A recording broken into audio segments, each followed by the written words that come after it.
حملہ کرے اور انہیں شہید کر دیں گے۔ جب یہ خونی سکیم بنی، یہ اس نے کہا، شیطان نے کہا بالکل یہ ٹھیک ہے، یہ تیری سکیم ٹھیک ہے، یہ کامیاب ہو سکتی ہے۔ یہ سب کا وائل کیا ایک ایک نوجوان بہادر دیا جائے، وہ سب مل کر یک بارگی ان پر حملہ کریں، انہیں شہید کر دیں۔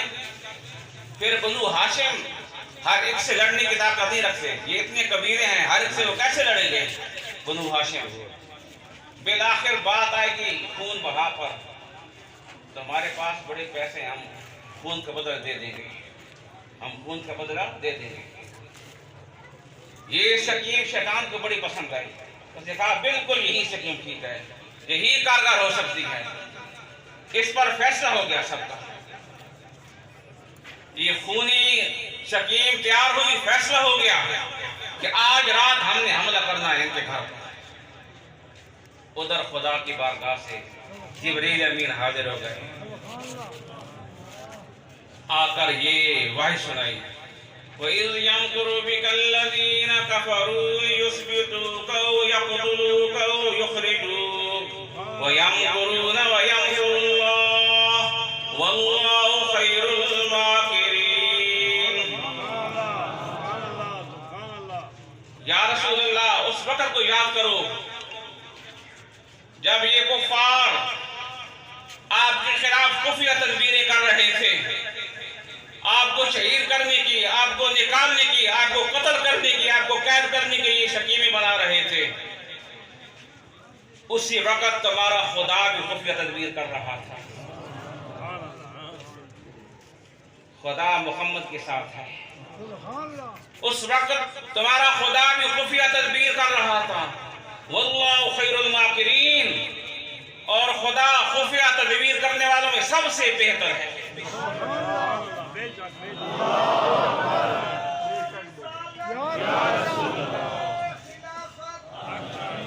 سب سے بہتر ہے۔ یا رسول اللہ، آج رات آپ نے بستر پر قیام آرام نہیں فرمانا، آج رات آپ ہجرت کر جائیں، مکہ چھوڑ جائیں۔ جب یہ پیغام ملا، دن دہاڑے تپتی دھوپ کے اندر سید کائنات ہجرت کا یہ منتہی جہاں فضا سن کر اپنے جار غار کے گھر تشریف لے جاتے ہیں، سیدنا صدیق اکبر کے گھر تشریف لے جاتے ہیں۔ فرمایا کچھ بات کرنی ہے، علیحدگی کرو۔ عرض کی یا رسول اللہ، گھر میں اور کوئی نہیں ہے، صرف آپ کی زوجہ محترمہ ہے عائشہ صدیقہ رضی اللہ تعالیٰ عنہ، اور کوئی نہیں، تشریف لے آئیں۔ آ کر بتایا کہ مجھے ہجرت کا حکم ہو گیا ہے۔ عرض کی یا رسول اللہ، مجھے بھی اپنی سنگت کے ساتھ رکھنا ہے، مجھ پر کرم فرمانا، اپنے ساتھ ہجرت میں شامل فرمانا۔ فرمایا ہاں، تو میرے ساتھ ہوگا، تو میرے ساتھ ہوگا۔ سیدنا صدیق اکبر نے دو ڈاچیاں، دو اونٹنی تیار کر رکھی تھی ہجرت کے لیے، جنہیں 4 مہینے سے خوراک دے دے کر انہیں موٹا تازہ بنا رکھا تھا۔ عرض کی یا رسول اللہ، ایک اونٹنی آپ قبول فرمائیں ہجرت کے لیے۔ سید کائنات نے فرمایا قبول ہے، لیکن میں اس کی قیمت دوں گا، اس کی قیمت دوں گا۔ یہ مقام غور ہے کہ صدیق تو وہ ہیں جب اسلام لائے 40,000 درہم پاس تھے۔ 40,000 درہم اس وقت کے دور کے اندر بڑا ایک مقام رکھتا ہے۔ وہ آپ نے اسلام پر، اہل اسلام پر خرچ کرتے کرتے سب خرچ کر دیے، صرف 5,000 باقی رہ گئے تھے۔ حضرت بلال کو خریدا، شعیب کو خریدا، نبی پاک کی 7 دن کے اندر معاملات میں سارے خرچ کر دیے۔ مصطفیٰ پر اتنا خرچ کیا، اپنا سارا مال، تن من دھن سب تک مصطفیٰ کے قدموں پر قربان کر دیا، خرچ کر دیا ہے۔ تو اب مصطفیٰ فرماتے ہیں کہ میں قیمت دوں گا۔ یہ غور طلب بات ہے نا، کہ پہلے اتنے خرچ کیے مصطفیٰ پر۔ سید کائنات فرماتے ہیں کہ میرے ساتھ جس نے احسان کیا میں نے اسے بدلہ دے دیا ہے، سوا صدیق کے۔ صدیق کو بدلہ میرا خدا قیامت کے میدان میں دے گا۔ فرمایا جتنا احسان، جتنی قربانی جان کے ساتھ مال کے ساتھ صدیق نے میرے ساتھ کی ہے اتنی کسی نے نہیں کی۔ سید کائنات نے فرمایا کہ جتنی قربانی صدیق نے دی مال کے اندر جان کے اندر اتنی کسی نے نہیں دی۔ اور اب مصطفیٰ فرماتے ہیں کہ میں قیمت دوں گا۔ اہل علم یہاں تبصرہ کرتے ہیں، فرماتے ہیں کیونکہ یہ ہجرت یہ عبادت ہے، ایمان کے بعد اس کا حکم آیا ہجرت کا، ایمان کے بعد یہ ہجرت عبادت ہے، اور عبادت کے اندر کیا ہے کہ وَلَا تُشْرِكْ بِعِبَادَتِي أَحَدًا، کہ اللہ کی عبادت میں کسی کو شریک نہ ٹھہراؤ، اللہ کی عبادت میں کسی کو شریک نہ ٹھہراؤ۔ اگر مصطفیٰ ان کا ہدیہ قبول فرما لیتے، ان سے قیمت نہ لیتے، گویا اس عبادت میں ہجرت والی عبادت میں صدیق مصطفیٰ کے ساتھ شریک ہو جاتے ہیں۔ لیکن مصطفیٰ وہ ہیں، مصطفیٰ نے خدا کی عبادت ایسی کی ہے جیسی عبادت نہ کسی نے کی ہے نہ کوئی کر سکتا ہے۔ ہجرت عبادت ہے، عبادت کے اندر شرک منع ہے، شراکت منع ہے، اس لیے سید کائنات نے ان کا یہ ہدیہ قبول تو فرمایا لیکن قیمت ادا فرمائی تاکہ اس کے اندر غیر کی شراکت نہ آ جائے۔ یہ خدا کی عبادت ہے۔ فرمایا خدا میرا دوست ہے، سید کائنات کا دوست حقیقی خدا کی ذات ہے، خلیل ہے اللہ تعالیٰ کے مصطفیٰ، اور اس خلت کے اندر مصطفیٰ کے ساتھ کوئی شریک نہیں ہے۔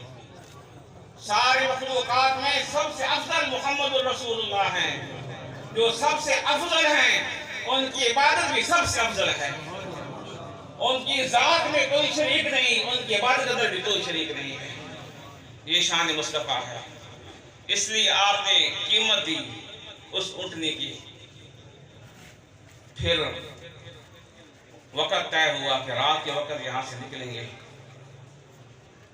گھر کے اندر حضرت مائی صاحب تھی عائشہ صدیقہ رضی اللہ تعالی عنہ اور آپ کی بڑی بہن اسما رضی اللہ تعالی عنہ، انہوں نے ذات رات تیار کیا، توشہ تیار کیا اس سفر کے لیے۔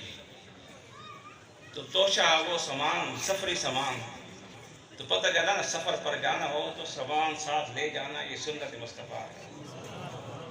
آج بھی ہمارے بزرگ جاتے ہیں سفر پر، اب تو سفر بھی بڑے عجیب ہو گئے، بڑے تیزی کے ساتھ، وہ دن والے سفر اب گھنٹوں میں آ گئے ہیں۔ مجھے یاد ہے جب یہاں سے میرے والد صاحب جاتے تھے توسا مقدسہ، تو آپ کے لیے بستر ساتھ تیار ہوتا تھا، پچھی ہوتی تھی، وہ سامان رکھا جاتا تھا۔ تو یہ سنت آ رہی ہے جو ہمیں سید کائنات کی ذات سے ملی ہے۔ تو ذات راہ یہ ساتھ لے جانا سفر کے لیے، یہ سنت مصطفیٰ ہے۔ تو سفر کے لیے توشہ ذات راہ تیار کیا گیا۔ مائی صاحب فرماتے ہیں وہ برتن باندھنا تھا، وہ سفر کا سامان باندھنا تھا، تو باندھنے کے لیے گھر کے اندر کوئی چیز نہیں تھی، رسی وغیرہ نہیں تھی اور جلتی تھی۔ تو مائی اسما نے کیا کیا، اپنا پٹکا دوپٹہ اسے دو ٹوٹی کیے، ایک ٹوٹے سے توشہ دان باندھا اور دوسرے سے مشک کا منہ باندھا۔ اس دن سے ان کا لقب ہوا ذات النطاقین، ذات النطاقین، دو پٹکوں والی۔ یہ مصطفیٰ کی بارگاہ سے انہیں لقب ملا ہے۔ باہر کیا ذات رات تیار ہو گیا، سید کائنات یہ ساری تیاری کر کے راہ بری کے لیے نبی پاک نے، ایک کافر تھا عبداللہ بن عریقت، عبداللہ بن عریقت یہ کافر تھا لیکن راستوں کا ماہر تھا، اور راز چھپانے کے اندر بھی یہ ماہر تھا، کسی کا راز کسی کو بتاتا نہیں تھا، ایماندار، مطلب یہ راز کے اندر ہی پکا تھا کافر۔ نبی پاک نے اسے راہ بری کے لیے مقرر فرمایا اجرت پر، اجرت دے کر، کہ تو نے ہمارے ساتھ ہماری راہ بری کرنی ہے، ہمیں مدینہ پاک تک پہنچانا ہے۔ یہ سیدھے راستے سے ہٹ کر، ایک راستہ جاتا تھا سیدھا، اس سے ہٹ کر تاکہ کفار کو پتہ نہ چلے کہ ہم کہاں سے جا رہے ہیں، پوشیدہ راستے تو نے ہمارے ساتھ جانا ہے مدینہ پاک تک۔ اس کے حوالے اونٹ کیے، دو اونٹ نے اس کے حوالے کی، اور ساری تیاری ہو گئی کہ ہم نے جانا ہے ہجرت کی